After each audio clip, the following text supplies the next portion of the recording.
British advanced pain clinic నొప్పి మాయం surgery దూరం ఫర్ అపాయింట్మెంట్స్ 9155515563.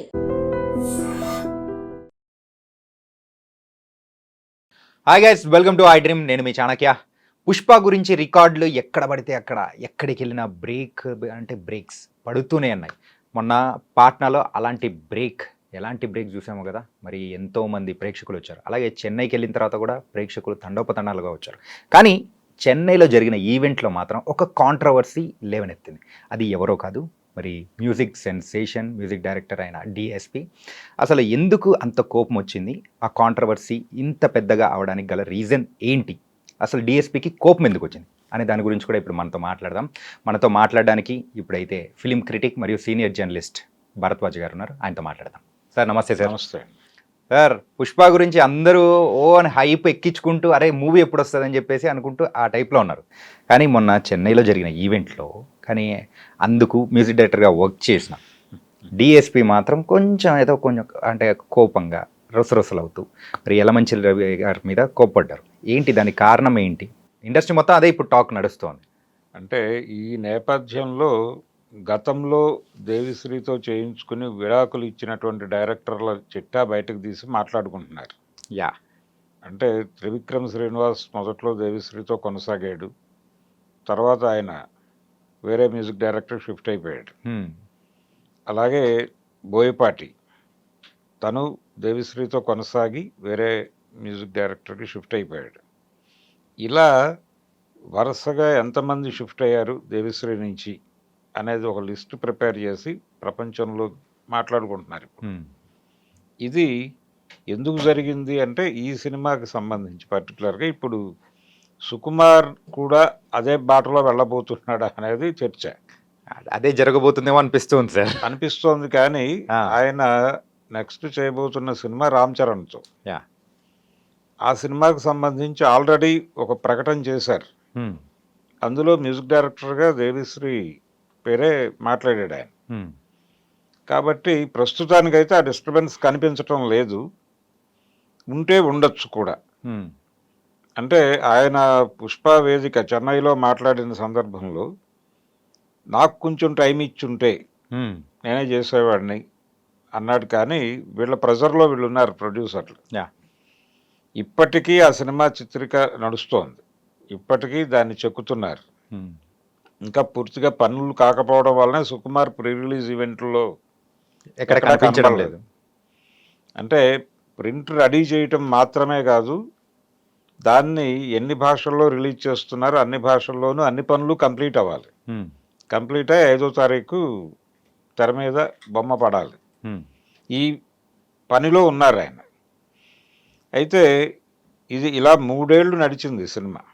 3 years నడకలో హీరో గారు పూర్తిగా ఆ ప్రాజెక్టుకే అంకితమై ఉన్నట్టు, డైరెక్టర్ గారు ఆ ప్రాజెక్టుకే అంకితమై ఉన్నట్టు. కానీ కొంతమంది బయట కమిట్మెంట్స్ ఉంటాయి. అలా దేవిశ్రీ కూడా ఒక కమిట్మెంట్ ఉంది, కంగువ. అది కూడా చిన్న ప్రాజెక్ట్ ఏం కాదు.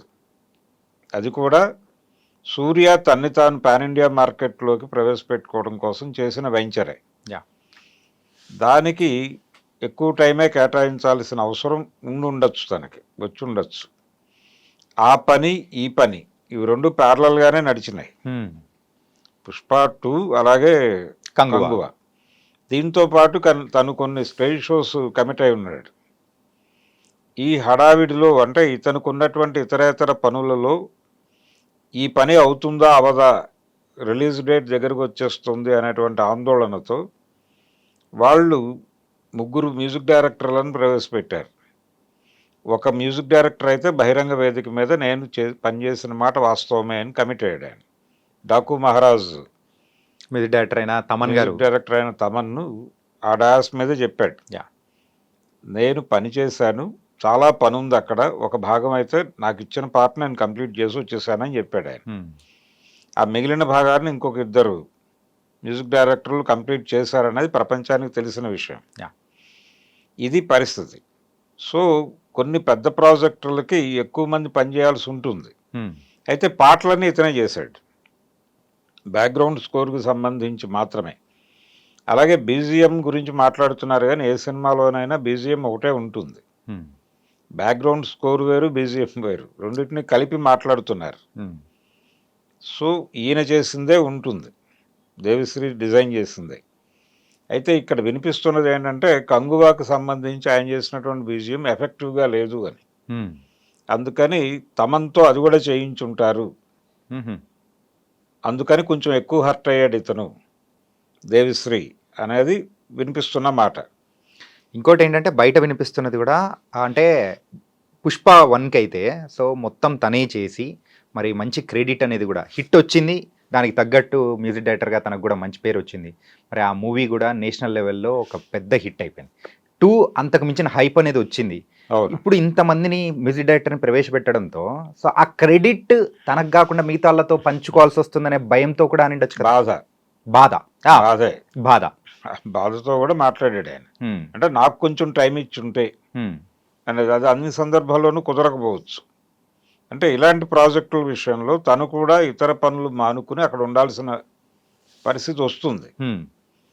అందుకని తను నిలబడలేని పరిస్థితి ఉంది అనేది ఆయన నిర్మాతలు తన మీద చాలా కంప్లైంట్స్ ఉన్నాయి వాళ్ళకి అని అన్నాడు. అక్కడ ప్రేమ ఉంది, కంప్లైంట్స్ ఉన్నాయి, కంప్లైంట్స్ ప్రేమను డామినేట్ చేసినటువంటి ఒక సందర్భం నేను చూశాను అన్నాడు ఆయన. ఎందుకు కంప్లైంట్స్ అంటే వీళ్ళకి కావలసిన టైంలో ఆయన ఇంకో పనిలో ఉండటం, ఓకే, వీళ్ళు అనుకున్న షెడ్యూల్లో ఆయన టైం కేటాయించలేకపోవటం జరిగింది. అక్కడ జరగటం వలన వాళ్ళు భయపడ్డారు. కానీ మీరు భయపడాల్సిన అవసరం లేకుండా నేను ఆ పక్క షెడ్యూల్లో అయినా కానీ వచ్చి చేసుండేవాడిని, నా మీద పూర్తి భరోసాతో మీరు లేకపోవడం వలన నేను చేయలేని పరిస్థితి ఏర్పడింది అనేది ఆయన కంప్లైంట్. వీళ్ళ కంప్లైంట్ ఏంటంటే ఈయన కోసమే కూర్చుంటే రిలీజ్ డేట్ అనౌన్స్ చేసున్నారు వాళ్ళు. ఇప్పటికే ఆగస్టు 15 రిలీజ్ అవ్వాల్సిన సినిమా డిసెంబర్కి వచ్చింది. డిసెంబర్ 6 అనుకున్నారు, 5కి ప్రీపోన్ చేశారు. ఈ ప్రీపోన్ చేయటం కూడా వ్యూహాత్మకమే. అంటే సినిమా రిలీజ్ ఉంటుందా లేదా అన్న టైప్లో బయట రకరకాల రూమర్స్ ప్రచారం అయినాయి. ఒకసారి అంత పెద్ద మూవీ పోస్ట్పోన్ అయిపోవడంతో ఇంకోసారి కూడా మూవీ షూటింగ్ కంప్లీట్ కాలేదు, ఇంకా సాంగ్స్ ఏం రిలీజ్ అవ్వట్లేదు, ఏంటంటే పబ్లిసిటీ కూడా ఏం ఎక్కువ చేయట్లేదు అని చెప్పి ఒక నెల క్రితం వరకు ఉన్నప్పుడు అరే ఈసారి కూడా లేదురా బాయ్ అది పోతుంది, సంక్రాంతికి పోతుందా తర్వాత పోతుందా అనుకుంటున్నారు. నెక్స్ట్ ఇయర్ రిలీజ్ ఇప్పుడు లేదు అనే వాతావరణంలో చర్చలు జరిగినాయి. కాబట్టి వాళ్ళు దీని మీద సీరియస్గా ఉన్నారు, సినిమా రిలీజ్ చేసేయాలి అని. అందుకని సుకుమార్ ఆ పనిలో ఉన్నాడు. ఆ పనిలో ఉండగా ఈ బ్యాక్గ్రౌండ్ స్కోర్కు సంబంధించిన డిస్టర్బెన్స్ ఎప్పుడైతే ఈయన వేదిక మీద అలా మాట్లాడాడు, ఏదో జరిగింది వీళ్ళ మధ్య, చిన్న ఘర్షణ ఉంది, ఒక చిన్న కమ్యూనికేషన్ గ్యాప్ ఉంది అనేది అందరికీ తెలిసిన విషయమే. దాన్ని ఎప్పుడైతే ఈయన బహిరంగంగా డాష్ మీద పంచుకున్నాడో జనాలతో, ఇలా పంచుకోవాల్సిన అవసరం ఉందా ఇది అనేది బయట వినిపిస్తున్నటువంటి మాట. ఇది కొత్త ఏం కాదు ఆయనకి. గతంలో కూడా ఒకసారి బోయపాటి నేను చాలా అంటే తను లాక్కొచ్చి పని చేయించుకున్న టోన్లో మాట్లాడాడు ఆయన బోయపాటి. అట్లా ఏం లేదు, నేను ఏ సినిమా చేసినా అలాగే చేస్తాను, నేనే కూర్చున్నాను, నేనే వచ్చాను, నేను వస్తాను, రాను అనేది కరెక్ట్ మాట కాదు అని చెప్పి స్టేజ్ మీదే ఆయన చెప్పిన స్టేట్మెంట్ని కాంట్రడక్ట్ చేస్తూ ఈయన మాట్లాడాడు. ఇద్దరు ఉన్నారు డాన్స్ మీద, ఓకే, లెజెండ్ సినిమాకి. ఆ తర్వాత ఆయన దేవిశ్రీ నుంచి పక్కకి జరిగాడు. ఇలా ప్రతి సందర్భంలోనూ అత్తారింటికి దారేది తర్వాత త్రివిక్రమ్ దారి మార్చాడు.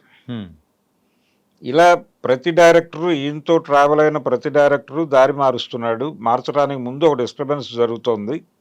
ఇప్పుడు ఈ సినిమాకి డిస్టర్బెన్స్ జరిగింది, ఇప్పుడు సుకుమార్ కూడా వెళ్ళిపోతే దేవిశ్రీ పరిస్థితి ఏంటి అనేది. రెండోది, కంగువా సినిమా ప్రాపర్ రిజల్ట్ రాలా, అది ఈయనకి ఏ రకంగానూ హెల్ప్ అవ్వలేదు, ఇక్కడ ఇబ్బంది పెట్టింది తప్ప. అందుకని దేవిశ్రీ భవిష్యత్ ఏమిటి అనే దాని మీద చర్చ జరుగుతోంది ఇప్పుడు. అంటే తను ఈ టైంలో, ఈ కష్టకాలంలో అలా బహిరంగ వేదిక మీద అలా గొడవ పడటం కరెక్ట్ కాదు అని. ఇప్పుడు రేపు దానికి ఇంకా ఈవెంట్స్ ఉన్నాయి, చెన్నై ఈవెంట్తోనే అయిపోలేదు.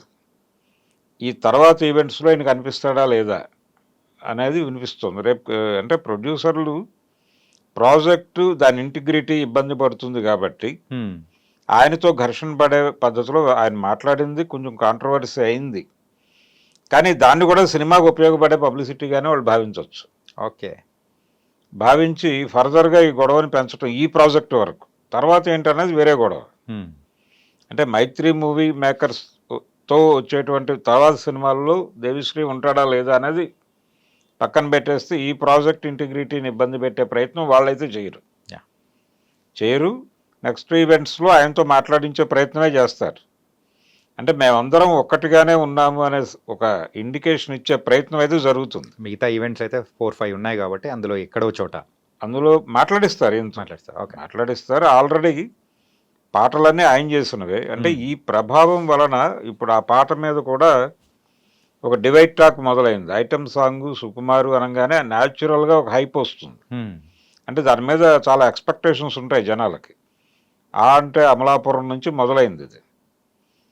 అక్కడి నుంచి దేవిశ్రీ ఉన్నాడు. సో వీళ్ళ కాంబినేషన్లో వస్తున్నటువంటి ఐటమ్ సాంగ్ అనగానే ఒక హై లెవెల్ ఎక్స్పెక్టేషన్. దాన్ని ఈ పాట రీచ్ చేయలేకపోయింది అనేది ఒక మిక్స్డ్ టాక్ అనేది వచ్చింది. కానీ ఇది పూర్తి వాతావరణంలో పాట చూడలేదు ఎవరు. జస్ట్ పాట రిలీజ్ అయింది అంతవరకే. కానీ 2-3 సార్లు వింటే ఇది బాగానే ఉంది. ఈ పాట మరీ అంత పక్కన పెట్టేదగ్గ పద్ధతిలో అయితే లేదు. అందుకని సుకుమార్తో ఇతని ప్రయాణం ఇంకొక సినిమా వరకు కొనసాగే అవకాశం ఉందని నేను అనుకుంటున్నాను. అంటే ఆయన ఆల్రెడీ కమిట్మెంట్ ఇచ్చున్నాడు, రామ్ చరణ్ సినిమాకి అనౌన్స్ చేసున్నాడు. ఈ టైంలో ఈ డిస్టర్బెన్స్ తన సినిమా మీద లేకపోతే తన ప్రాజెక్టు మీద ఉండకపోవచ్చు. గతంలో లాగా ఏ ఈవెంట్లో గొడవ పడితే ఆ తర్వాత ఆ డైరెక్టర్తో ఆయన ట్రావెల్ లేకపోవటం అనే దాని ప్రకారం ఒక లెక్క వేసేస్తున్నారు. సుకుమార్తో కూడా ఫుల్ స్టాప్ అయిపోయింది అని. ఈ ఫుల్ స్టాప్ పడకపోవచ్చు అనేది నా అంచనా. అంటే వాళ్ళ మధ్య ఆ స్నేహం కొనసాగుతుంది అని. అల్లు అర్జున్ కూడా నిజానికి తను వాంటెడ్గా తమన్ని తీసుకొచ్చాడని, తమన్ని తీసుకురావడం వెనకాల అల్లు అర్జున్ని ప్రేరేపించిన వాడు త్రివిక్రమ్ శ్రీనివాస్ అనే కథ కూడా నడిచింది.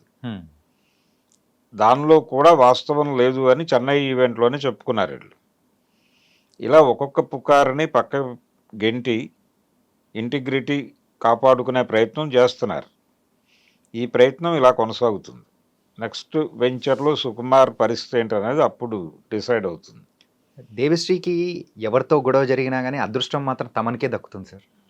అంటే మధ్యలో రెహమాన్ వచ్చాడు కదా. ఇప్పుడు ఇంతకుముందు బుచ్చిబాబు సినిమాకి కూడా తను పనిచేశాడు కదా.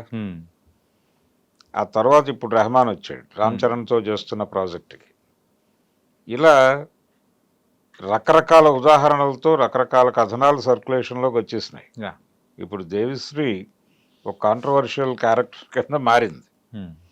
ఈ కాంట్రవర్షియల్ క్యారెక్టరు ఆయన కెరియర్ ఎలా నడుస్తుంది అనేది. రెండోది పాన్ ఇండియా ప్రాజెక్టులే ఉన్నాయి ఇప్పుడు. ఈ పాన్ ఇండియా ప్రాజెక్టులు నిజానికి తమన్ కూడా ఎక్కడా దేవిశ్రీ పేరు మాట్లాడటమో లేకపోతే ఇబ్బందికరమైనటువంటి ప్రకటన చేయటమో చేయలేదు. చాలా గౌరవప్రదంగానే మాట్లాడాడు. తను కూడా చెప్పింది ఇదే, పాన్ ఇండియా ప్రాజెక్టు చాలా భారీ సినిమా ఇది, దీనికి 2-3 పనిచేయటం అనేది పెద్ద వింతైన విచిత్రమైన విషయం కాదు, అంతకు మించి దీన్ని కాంట్రవర్షియల్గా చూడకండి అని చెప్పాడు తను. ఏది డాకు మహారాజ్ ఈవెంట్లోనే. గతంలో కూడా ఇలా ఒక సినిమాకి 2-3 మ్యూజిక్ డైరెక్టర్లు పనిచేసిన చరిత్ర ఉంది మనకి. అంటే పాటలు ఒకళ్ళు చేస్తే బ్యాక్గ్రౌండ్ స్కోర్ ఒకళ్ళు చేసిన సందర్భాలు, కొన్ని సందర్భాల్లో పాటలు చేసినవి కూడా ఉన్నాయి. ఇందిరా సినిమాలో ఆర్పి పట్నాయక్ ఒక పాట చేశాడు. ఓకే. అంటే ఆ టైంలో మణిశర్మ అందుబాటులో లేడు. ఒక పాట పెట్టాలి అని డైరెక్టర్ గారు అనుకున్నాడు. అక్కడ అనుకున్నప్పుడు మ్యూజిక్ డైరెక్టర్ లేడు అనగానే ఆ టైంలో కొంచెం ఎక్కువ హడావిడి చేస్తున్నాడు ఈయన ఆర్పి. అందుకని వెంటనే ఆర్పితో ఒక పాట చేయించుకున్నారు. కులశేఖరే రాశాడు ఆ పాట. ఓకే. అది అలాంటి సందర్భాలు చాలా కనిపిస్తాయి సినిమా ఇండస్ట్రీలో. అలాగే చాలా పెద్ద ప్రాజెక్ట్, ఇప్పుడు అల్లూరి సీతారామరాజు లాంటి ప్రాజెక్టుకి సత్యం గారు పనిచేశాడు. ఆదినారాయణరావు గారి ప్రాజెక్ట్ అది. ఇలాగే భక్త కన్నప్ప సినిమాకి కూడా ఆదినారాయణరావు గారికి హెల్ప్ చేశాడు ఈయన వెళ్ళి. హెల్ప్ చేయటం కేవలం ఆర్ఆర్ వరకే కాదు, ఒక 2-3 పాటలు కూడా ఈయన చేసి పెట్టాడు ఆయనకి. ఓకే. ఇలాంటి అలాగే ఇళయరాజా గారి సినిమాల్లో కూడా కనిపిస్తారు. వేరే అంటే ఎల్ వైద్యనాథన్ పేరు వైద్యనాథన్ గారు. ఇలా చాలామంది మ్యూజిక్ డైరెక్టర్లు పెద్ద ప్రాజెక్ట్ అనుకున్నప్పుడు వేరే మ్యూజిక్ డైరెక్టర్తో కలవటం నడుస్తుంది. కానీ ఇక్కడ గొడవ ఏంటంటే తను కాదు చూస్ చేసుకుంది, ప్రొడ్యూసర్లు చూస్ చేసుకున్నారు. అది గొడవ. ఓకే. మాయాబజార్ సినిమా అప్పుడు రాజేశ్వరరావు గారు ఆ సినిమాకి మ్యూజిక్ డైరెక్టరు, ఆయనతో చిన్న విభేదం డైరెక్టర్కి వచ్చింది. వెంటనే ఆయన షట్ డౌన్ చేసి వెళ్ళిపోయాడు ప్రాజెక్ట్ నుంచి. వెళ్ళిపోయిన తర్వాత ఘంటసాలను తీసుకున్నారు. అంటే రాజేశ్వరరావు గారు దాదాపు 7-8 సినిమాలు అలా వదిలేశాడు. చిన్న మాట పట్టింపు, ఏదైనా చిన్న మాట పట్టింపు వస్తే ఆయన ప్రాజెక్ట్ వదిలేసేవాడు. నమ్మిన బంటు కూడా ఆయన చేయాల్సిన సినిమా ఆయన సగం చేశాడు, చేసి వదిలేసి వెళ్ళిపోయాడు. దానవేరు సూరకర్ణ కూడా ఆయనే. అంటే ఆ మొదటి పాట ఏ తల్లి నిన్ను కన్నదో అనేది రాజేశ్వరరావు గారు చేశాడు. ఆ తర్వాత వదిలేసి వెళ్ళిపోయాడు. సీతారామ కళ్యాణం కూడా ఆయన అలా వదిలేసి వెళ్ళిపోయాడు. అంటే ప్రొడ్యూసర్గా ఉన్నటువంటి త్రివిక్రమరావు గారు ఏదో అడ్వైజ్ చేసే ప్రయత్నం చేశాడట.